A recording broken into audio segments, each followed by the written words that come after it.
Nation TV నేను పర్వణి detail చూస్తే ప్రజలపై విద్యుత్ భారం మోపిన వ్యక్తి మాజీ సీఎం జగన్మోహన్ రెడ్డి అని ఎమ్మెల్యే ఆరిమిల్లి రాధాకృష్ణ అన్నారు. జగన్ హయాంలో 10 సార్లు కరెంట్ బిల్లులు పెంచి ఇప్పుడు నిరసనలు చేయడం సిగ్గుచేటని విమర్శించారు.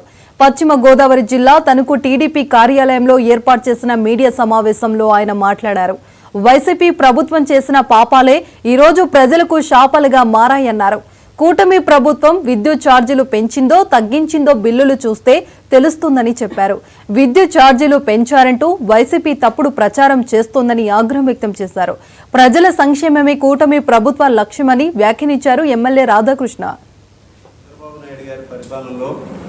ప్రజలందరూ కూడా ఈ ప్రభుత్వం వచ్చిన తర్వాత మంచి జరుగుతుందని భావిస్తున్నారు. ఈరోజు వైఎస్ఆర్ కాంగ్రెస్ పార్టీ విద్యుత్ ఛార్జీలకు వ్యతిరేకంగా వాళ్ళు ధర్నాలు చేస్తున్నారంటే జగన్ ఒక తొగ్గులకు చేరి మాదిరిగా ఉందనేది వాస్తవం. ఎందుకంటే 5 సంవత్సరాల జగన్ పరిపాలనలో 10 సార్లు విద్యుత్ ఛార్జీలు పెంచి ఆ రోజు పేద దిగువ మధ్య తరగతి ప్రజలందరి మీద కూడా భారం వేశాడు. ఇండస్ట్రీల మీద భారం వేశారు. కరెంటు కోతలతో రాష్ట్రంలో ఈరోజు కరెంటు వ్యవస్థను పూర్తిగా విద్యుత్ వ్యవస్థను పూర్తిగా నాశనం చేసినటువంటి వ్యక్తి జగన్మోహన్ రెడ్డి.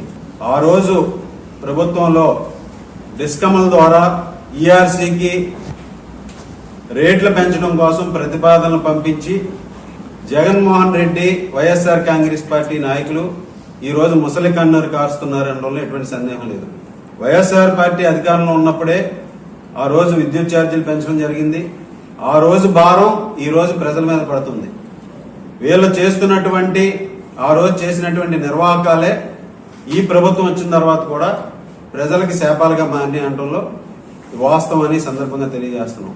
అలాగే ముఖ్యంగా జగన్మోహన్ రెడ్డి అధికారంలో ఉన్నప్పుడు సోలార్ పవర్ కానీ విండ్ పవర్ కానీ ఆ రోజు పీపీఎల్ అన్నింటినీ కూడా రద్దు చేసుకుని 10,000 మెగావాట్ల విద్యుత్తుని ఈ రాష్ట్రానికి రాకుండా చేసినటువంటి దుర్మార్గుడు జగన్మోహన్ రెడ్డి. ఈ రోజు వీళ్ళు విద్యుత్ ఛార్జీలు పెంచారని చెప్పేసి తప్పుడు ప్రచారాలతో వీళ్ళు ధర్నాలు ర్యాలీలు చేయడం సిగ్గుచేటని సందర్భంగా తెలియజేస్తున్నాం. వాళ్ళు చేసినటువంటి ఈరోజు ప్రజలు ఎవరు కూడా నమ్మే పరిస్థితిలో లేరు. ఈ ప్రభుత్వం ప్రజల సంక్షేమానికి కట్టుబడి ఉంది.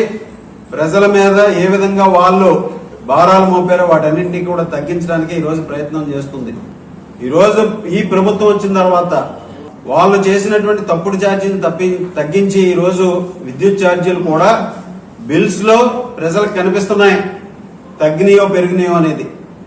ఈరోజు ఆ విధంగా ప్రజల పక్షాన్ని నిలబడే ప్రభుత్వం ఈ కూటమి ప్రభుత్వాన్ని ఈ సందర్భంగా తెలియజేస్తుంది. మావోయిస్టులు వామపక్షాలు ఒకే వేదికపైకి